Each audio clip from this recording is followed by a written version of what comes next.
E aqui em João 21 que eu citei, apacenta as minhas ovelhas, apacenta os meus cordeiros. E se você fizer uma leitura cuidadosa dessas duas epístolas, você vai perceber como ela é uma epístola terna. O Senhor agraciou Pedro com ternura. Aquele homem, a princípio tão tosco, tornou-se terno. Outra coisa, é uma carta pastoral. Fico imaginando um apóstolo do Senhor Jesus. Que privilégio. Paulo mesmo disse: eu não sou digno de ser chamado apóstolo. Mas Pedro, quando escreve sua carta, sendo apóstolo, olha a linguagem dele, queridos. Em dias como os nossos, dias perigosos de culto à personalidade, Pedro diz assim, capítulo 5: rogo, pois, aos presbíteros que há entre vós, eu, presbítero como eles. Ele era um apóstolo do Senhor, chamado diretamente pelo Senhor, vocacionado pelo Senhor, um apóstolo. Um apóstolo, queridos, é mais do que um líder. O apostolado representava uma vocação especial, tanto que esse é um ofício temporário. Nós não temos mais apóstolos nesse sentido. Um apóstolo era um representante oficial do Senhor. A palavra dele tinha a força da palavra do Senhor.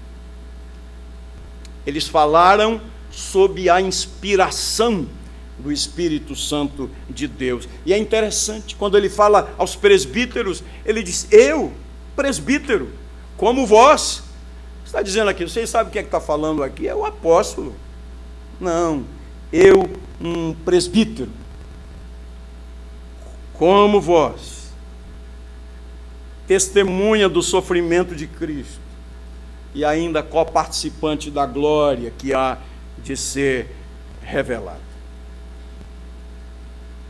A nota dominante dessas duas epístolas, especialmente da primeira, é o alento que Pedro traz ao coração da igreja que estava sofrendo. Como nós estamos estudando Apocalipse, que fala de uma igreja que estava sofrendo muitos anos depois dessa situação histórica aqui, desse contexto histórico de Pedro, cerca de 30 anos depois, o Apocalipse, mas 30 anos antes, lá pelos anos 64, 66, mais ou menos por aí, uma igreja que estava sofrendo também muitas durezas da perseguição por causa da fé.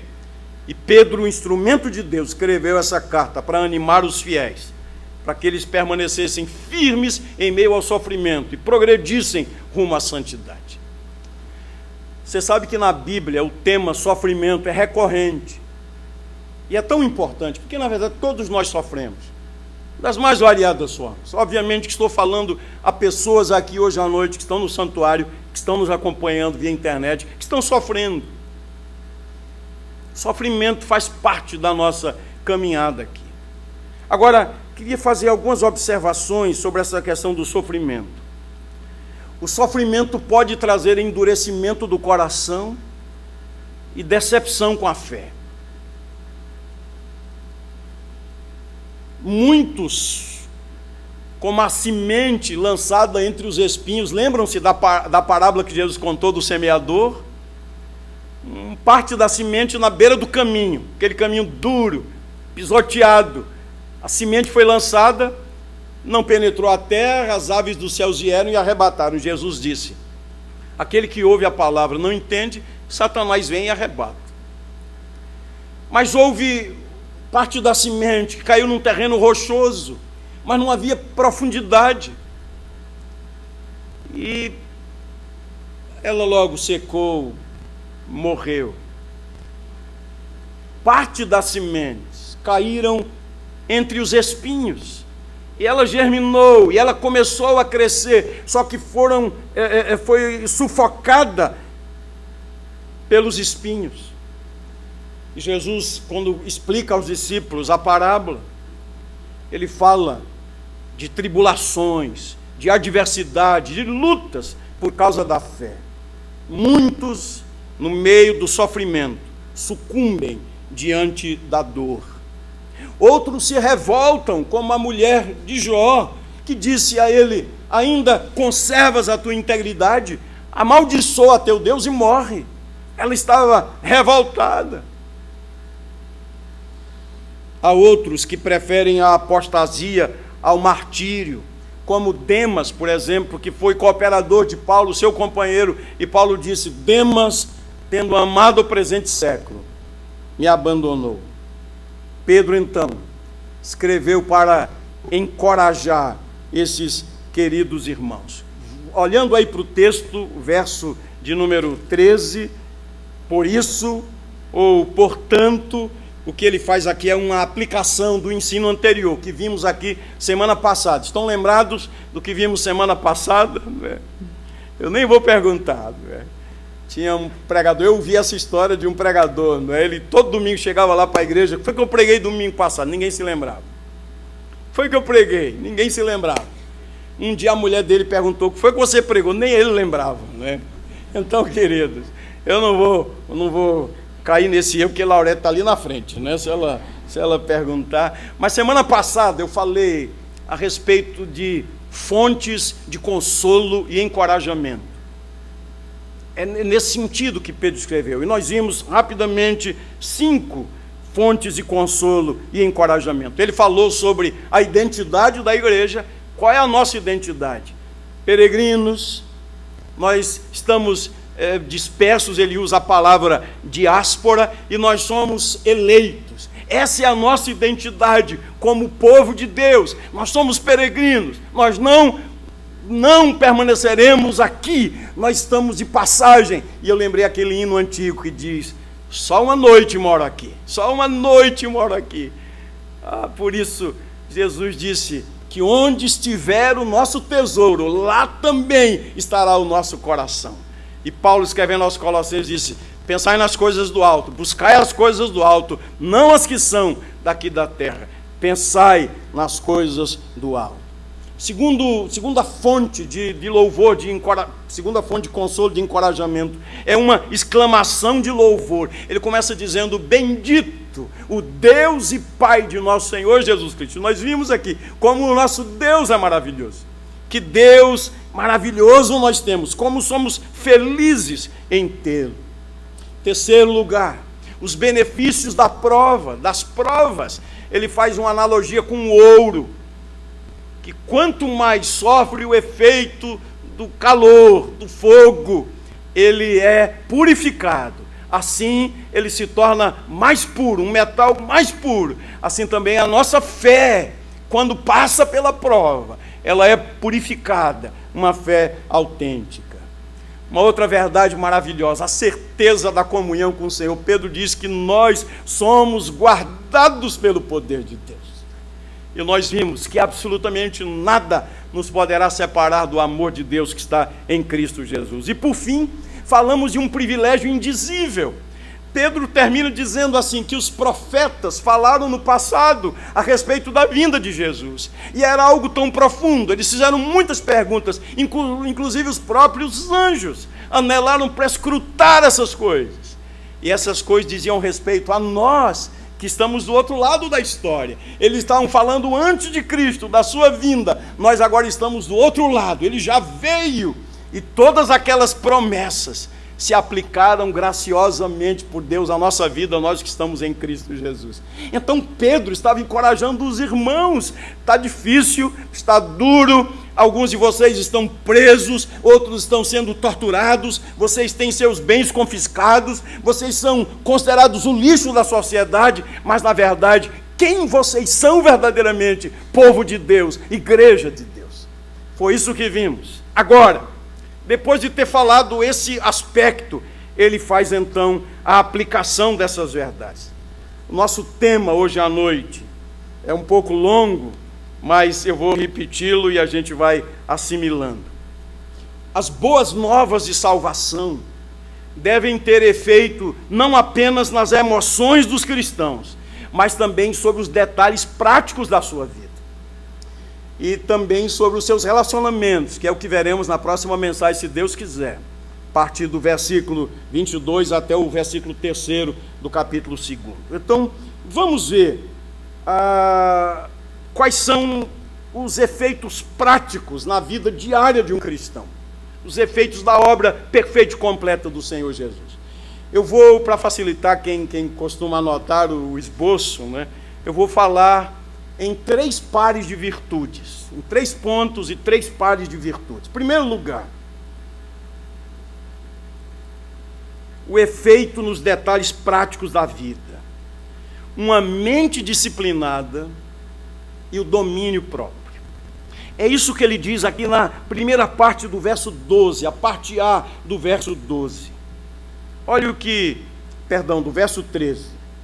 Por isso, cingindo o vosso entendimento, sede sóbrios.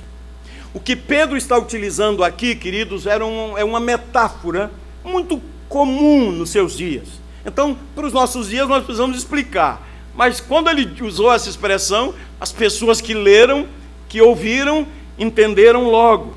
Cingindo o vosso entendimento. Uma tradução literal seria cingindo os lombos do vosso entendimento. Essa é a ideia. O que significa isso? Qual é o significado dessa metáfora usada pelo apóstolo Paulo? Vocês se lembram que naquele tempo eles usavam uma roupa longa como um vestidão, uma túnica. Às vezes uma capa sobre essa túnica, que era uma peça geralmente longa, né? Às vezes um manto sobre essa túnica. Mas imagine, uma túnica longa que chegava até os pés, ela dificultava a mobilidade. Se uma pessoa tivesse que andar mais apressadamente, tivesse de correr com aquele vestidão, iria automaticamente tropeçar.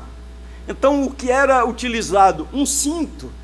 Então, a pessoa amarrava um cinto na cintura, prendia toda aquela roupa e liberava mais as pernas e os pés. Era essa ideia.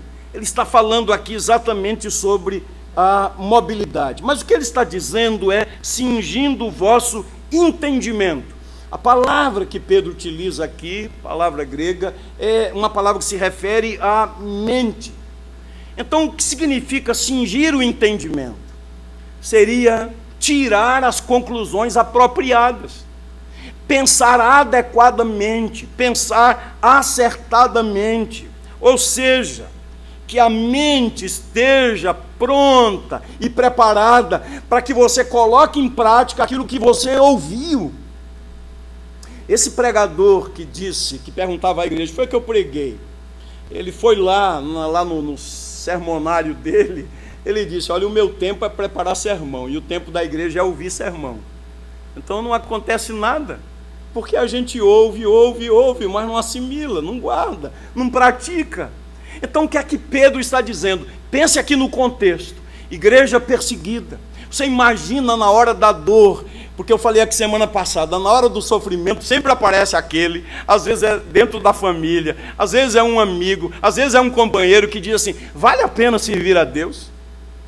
De que adianta essa sua dedicação, essa sua consagração? Olha aí para a sua vida, lutas, lágrimas, dureza na vida, adversidade, vale a pena ser fiel, vale a pena devotar-se a Deus. O teu Deus, onde está? Não foi o que perguntaram ao salmista, não é? E Jó, naquela situação terrível, levantou-se, arrancou os cabelos, rasgou suas vestes, colocou cinza sobre a cabeça, se curvou, adorou, dizendo, o Senhor deu, o Senhor tomou, bendito seja o nome do Senhor. Depois o texto diz que Jó perdeu saúde, não conseguia dormir. Quem sofre de insônia sabe o que isso significa. E no caso de Jó, sempre que eu leio esse texto, fico impressionado. Porque ele não conseguia uma posição, ele estava tão magro que ele não conseguia achar um lugar na cama, no leito. Quando ele conseguia pegar no sono um pesadelo, ele acordava. Imagine. Diz que o seu hálito era insuportável. Diz que ele coçava suas chagas com um caco. Os amigos acusando, você está em pecado, você está em pecado. E naquela situação toda, A mulher disse: ainda conservas a tua integridade? Amaldiçoa teu Deus e morre. E aí o que é que Pedro está dizendo aqui, pelo Espírito de Deus, aqueles irmãos, aquela igreja? Qual é a orientação prática que ele está usando através dessa metáfora de cingir os lombos, né? Que eles deveriam ter uma mente preparada para tudo aquilo que ouviram. Vale a pena perder a vida por amor de Jesus?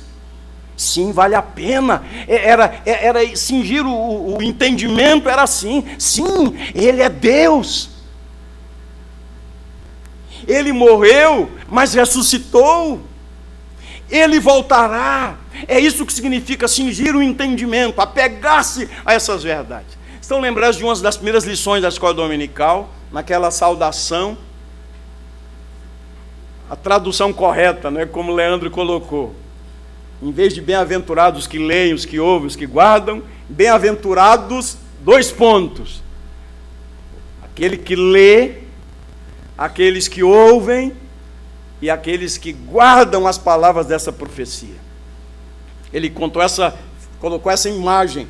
Geralmente o líder, o pastor da igreja, ele lia o livro, mas me chamou a atenção naquela lição, ele destacar que uma linguagem apocalíptica, que as pessoas ouviam a leitura com atenção, e elas começavam a identificar: esse livro tem 7 partes, esse livro tem a mesma história contada 7 vezes, de modo diferente cada vez, mas é a mesma história. Esse livro fala de esperança, mas uma esperança que está fundamentada no passado, na obra de Cristo. Então é isso que significa cingir o entendimento. Você ouvir, você atentar, você guardar a palavra e aplicar a palavra à vida.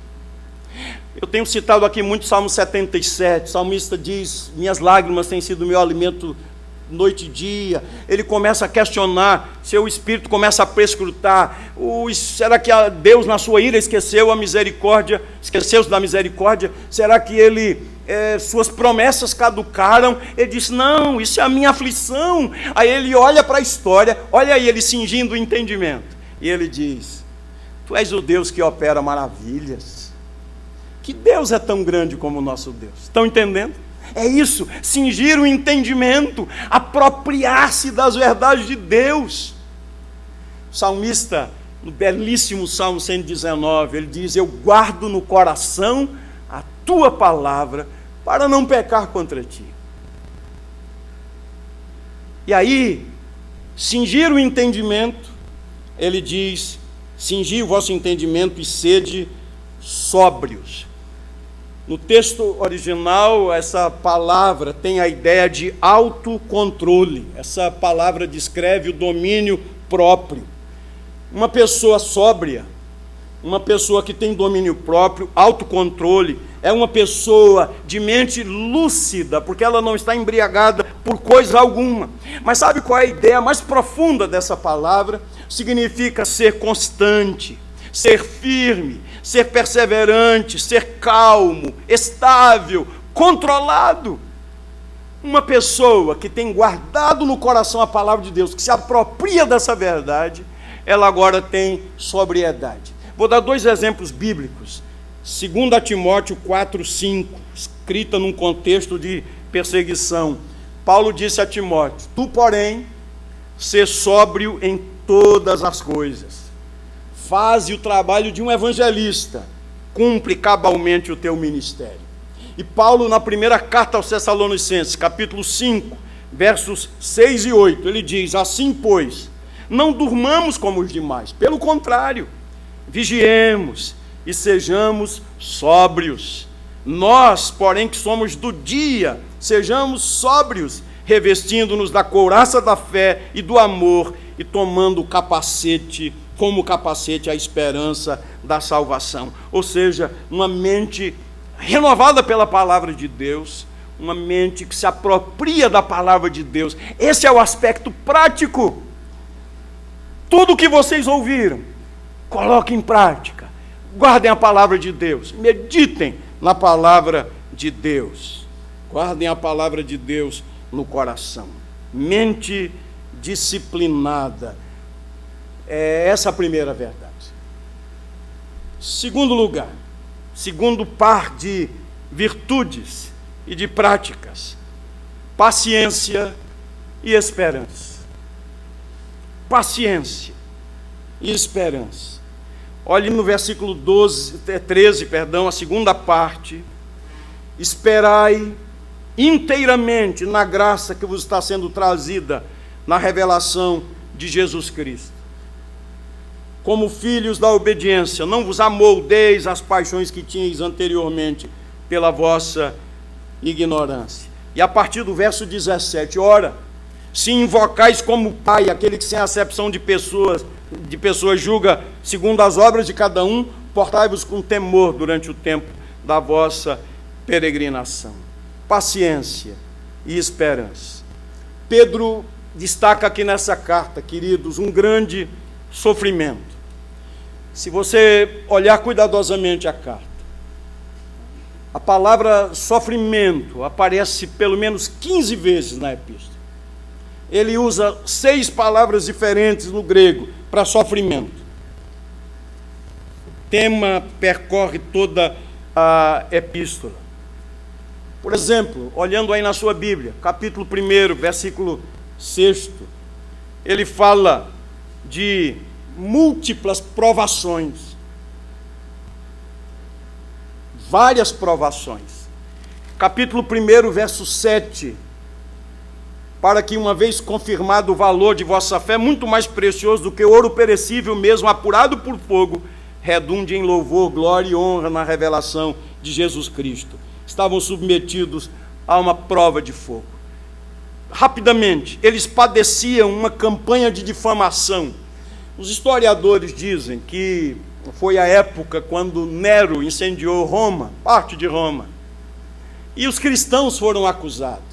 Então, havia outras acusações contra os cristãos. Uma delas era essa. Os cristãos, então, foram perseguidos, foram expulsos. E eles estavam sendo perseguidos em todo o âmbito do Império Romano. Se você olhar no capítulo 4, verso 12, nós vamos ver que a perseguição aos cristãos estava crescendo. Capítulo 4, versos 12, 14, 16. Capítulo 5, verso 9. Pedro chega a dizer, verso 12, vejam lá: amados, não estranheis o fogo ardente que surge no meio de vós, destinado a provar-vos, como se alguma coisa extraordinária vos estivesse acontecendo. Eles deveriam estar preparados para sofrer por causa da justiça. É nesse contexto. Então, nesse contexto de sofrimento, de perseguição, de dureza, ele ensina essas virtudes: paciência e esperança. Paciência é uma atitude de fé, de alguém que confia na palavra do Senhor, no caráter do Senhor, nas promessas do Senhor, e esperança, que é uma esperança viva, a exemplo da mensagem lá às igrejas do Apocalipse, uma esperança que aponta para o futuro, mas cujo fundamento está no passado, na obra perfeita e completa do Senhor Jesus.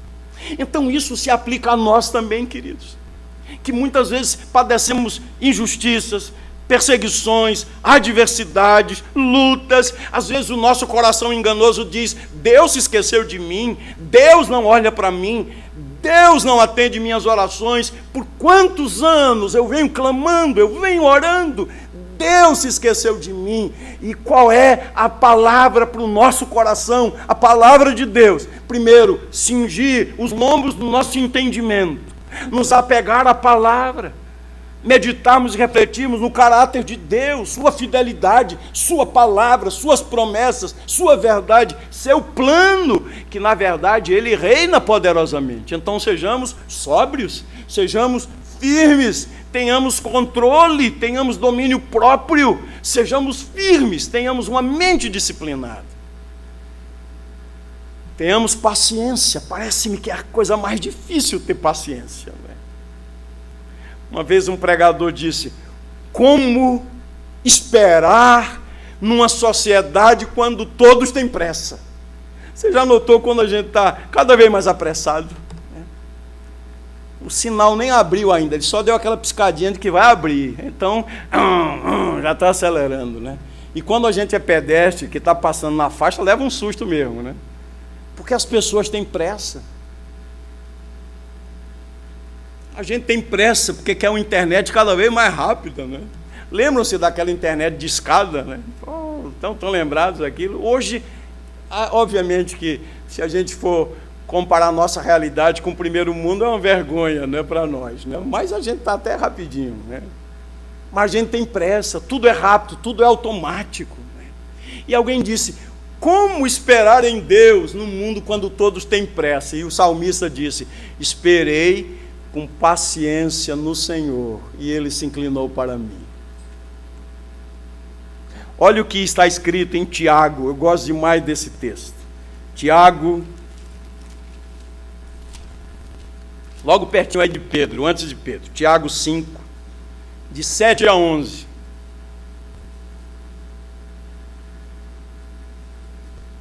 Olha que palavra extraordinária. Sede, pois, irmãos, pacientes, até quando? Até a vinda do Senhor. Eis que o lavrador aguarda com paciência o precioso fruto da terra, até receber as primeiras e as últimas chuvas. Sede vós também pacientes e fortalecei o vosso coração, pois a vinda do Senhor está próxima. Irmãos, não vos queixeis uns dos outros, para não serdes julgados, eis que o juiz está às portas. Irmãos, tomai por modelo no sofrimento e na paciência os profetas, os quais falaram em nome do Senhor.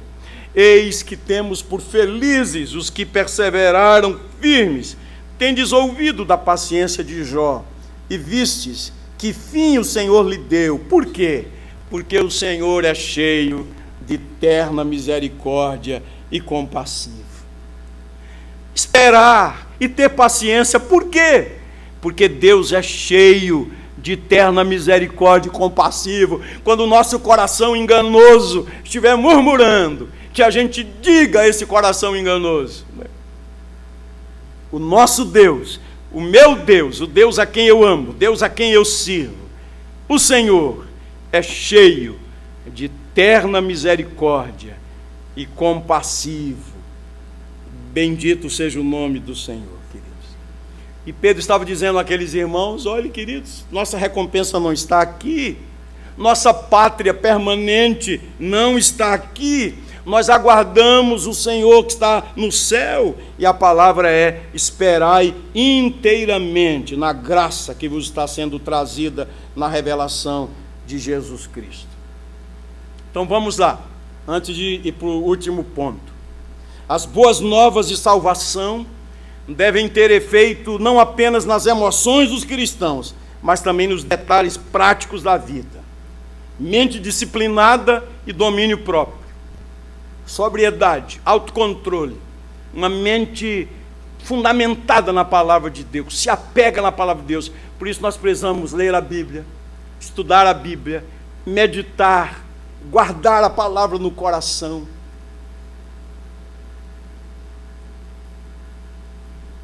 Creio que foi alguém se referindo a John Bunyan, escritor de O Peregrino, né? Acho que foi alguém, agora estou na dúvida se foi falando em relação a ele, dizendo assim, corte ele em qualquer parte do corpo e ele estará cheio da palavra de Deus, né? Na verdade, um homem que estava cheio da palavra do Senhor.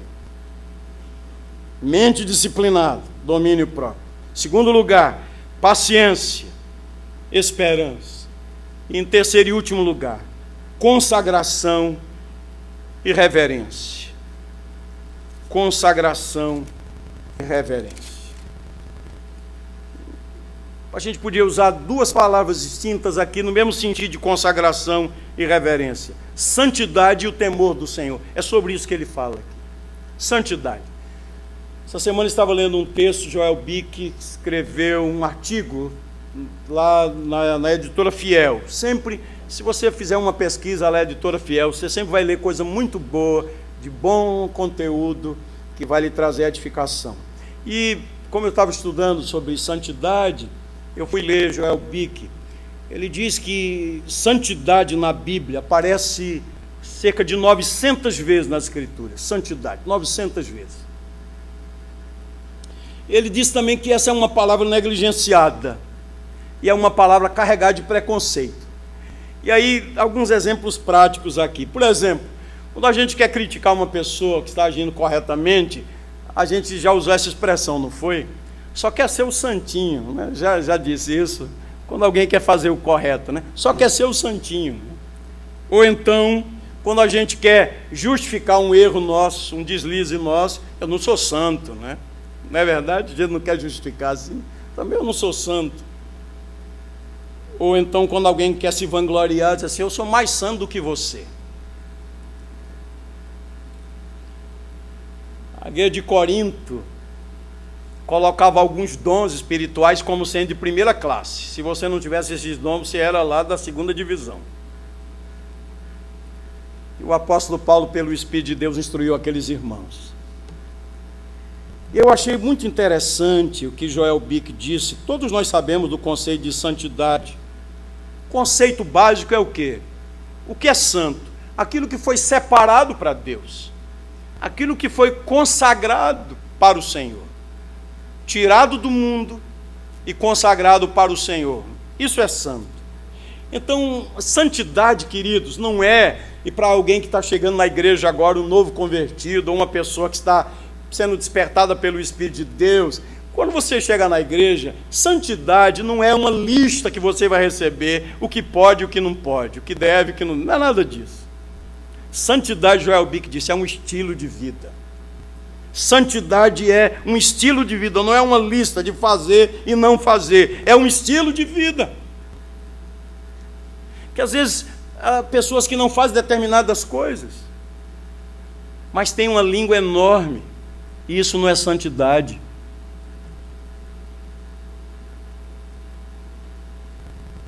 Às vezes não gosta de futebol, mas tem uma língua maior do que o Maracanã. Isso não é santidade. Então não é uma lista do que pode e o que não pode fazer. É um estilo de vida. Santidade significa viver para Deus. É isso que ele está dizendo.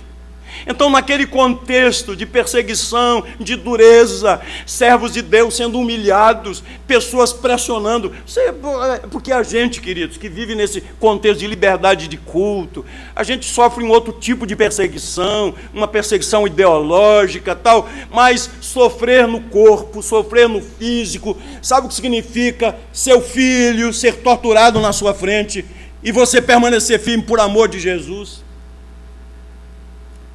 Matarem seus netos, você perder seu emprego por causa de sua fé, você ficar separado da sua família por causa da fé, você ter seus bens confiscados por causa da fé, por causa do Senhor Jesus, e alguém pergunta, vale a pena essa fidelidade? E aí o chamamento da Bíblia é uma mente disciplinada, domínio próprio, guardem a palavra de Deus, vivam de acordo com os ensinamentos da palavra de Deus, sejam sóbrios, paciência, esperança, esperem inteiramente na graça de Deus, santidade e temor do Senhor. Ou seja, nós somos do Senhor, nós fomos, e aqui ele fala de uma maneira maravilhosa, está dizendo agora aos cristãos, e alguns daqueles a quem Pedro estava escrevendo, tinham vindo do paganismo. E Pedro está dizendo a ele, não voltem mais à velha vida que vocês tinham antes. E aí o presbítero Severino já me ajudou aqui introduzindo. Lembrem-se do preço que foi pago para a redenção. Vocês não foram comprados por coisas perecíveis, como ouro ou prata. Não foi esse o preço do resgate. Mas sabe a linguagem lá do texto original? O sangue sagrado do Senhor Jesus Cristo. Esse foi o preço. Então a ideia que é de santidade, de consagração ao Senhor, porque nós fomos comprados pelo Senhor. Olha a linguagem, queridos. Verso 14, como filhos da obediência, não vos amoldeis às paixões que tinhais anteriormente na vossa ignorância, pelo contrário, segundo é santo aquele que vos chamou, tornai-vos santos também vós mesmos em todo o vosso procedimento, cada área da vida. Porque escrito está: sede santos, porque eu sou santo. Ora, se invocais como Pai, aquele que sem acepção de pessoas julga segundo as obras de cada um, portai-vos com temor durante o tempo da vossa peregrinação, sabendo que não foi mediante coisas corruptíveis, como prata ou ouro, que fossem resgatados do vosso fútil procedimento que vossos pais vos legaram, mas pelo precioso sangue, como de cordeiro, sem defeito, sem mácula, o sangue de Cristo, conhecido com efeito antes da fundação do mundo. O argumento aqui é esse: a obra de Cristo é uma obra perfeita. Isso não foi um plano de última hora de Deus, um plano B, não. O cordeiro já tinha sido crucificado antes da fundação do mundo. É um plano eterno de Deus, é um projeto eterno de Deus, e nós, pela graça, fomos incluídos. Que preço que ele pagou, queridos. Os cristãos não deviam mais se amoldar aos desejos que tinham no passado, ao modo de ver do passado, às paixões e desejos pecaminosos. Antes, deveriam imitar o caráter de Cristo. Verso 15: segundo é santo aquele que vos chamou, tornai-vos santos. Na verdade, a santidade é evidência e é também finalidade da salvação. É evidência da salvação e é a finalidade. Nós somos chamados para sermos santos. E se você voltar agora, concluindo, os versos 2 e 3 desse capítulo 1, Pedro afirma a nossa salvação, expondo algumas das principais doutrinas da graça. Desses versos 2 e 3, quais são as doutrinas da graça que ele destaca aqui? A eleição, a expiação, a regeneração e a santificação. Por isso, qual deve ser a prática desse povo que foi eleito, que teve seus pecados expiados, que foi regenerado, que foi agora santificado pelo Espírito Santo, consagrado ao Senhor? Consagração e reverência, santidade e temor do Senhor, reverência na nossa maneira de caminhar. Custou muito caro para Deus tirar-nos daquela vida fútil. Custou a vida do seu Filho amado, precioso sangue de Jesus. Isso me tocou muito o coração quando eu estava meditando. Sangue precioso, sangue sagrado do Filho de Deus, que nunca cometeu pecado. Nós não podemos nos acostumar com essas verdades. Foi esse o preço do resgate. Então, queridos irmãos meus, em nome de Jesus, nós não podemos levar uma vida lambuzada nesse mundo tenebroso, decaído, porque o Senhor já nos resgatou de lá, Ele nos comprou de lá, Ele nos resgatou. Então, nós somos do Senhor. Estava citando hoje lá na nossa classe, falando sobre aquela igreja que estava tolerando, se deixando levar pela doutrina de Balaão, pela influência dos nicolaítas, esse tipo de tentar querer o melhor de Deus e o melhor do mundo. Romanos capítulo 6. Permaneceremos no pecado para que a graça seja mais abundante? E aí Paulo diz um veemente não, de maneira nenhuma. Como viveremos no pecado nós que para ele já morremos? E ele diz lá, sabendo isto, que o nosso velho homem foi crucificado juntamente com Cristo. Considerai-vos mortos para o pecado, mas vivos para Deus em Cristo Jesus. E os membros do vosso corpo como instrumentos de justiça, que sejam consagrados ao Senhor. Eu lhes disse semana passada que tenho estudado a história dos morávios e eles gostavam de usar essa expressão, né? Toma, Senhor, o meu coração consagro a Ti. Que seja a nossa oração hoje, para a glória de Deus, queridos. Que seja esse o desejo sincero do nosso coração. Uma mente disciplinada, domínio próprio, Me lembro de um professor lá no seminário, foi muito usado por Deus, e ele fazia um alerta dizendo: cuidado com as janelas da alma. Janelas da alma, ele dizia, aquilo que a gente vê, aquilo que a gente ouve, aquilo que a gente fala. Essas coisas contaminam. Numa época como a nossa, de informação, são tantas as informações, queridos, nós precisamos ser seletivos. Obviamente que nós precisamos ler, precisamos compreender o nosso tempo, mas nós precisamos tomar muito cuidado com as armadilhas do inimigo. Muito cuidado. Nós temos muita facilidade às informações, mas não vamos deixar que nossa mente se torne indisciplinada. As crianças do departamento infantil, na minha época, aprendiam um corinho que dizia assim: cuidado, boquinha com o que fala, né? Se lembram? Cuidado, olhinhos com o que veem, né? Tal. A verdade é assim: existe um Salvador no céu que está olhando para você, não é?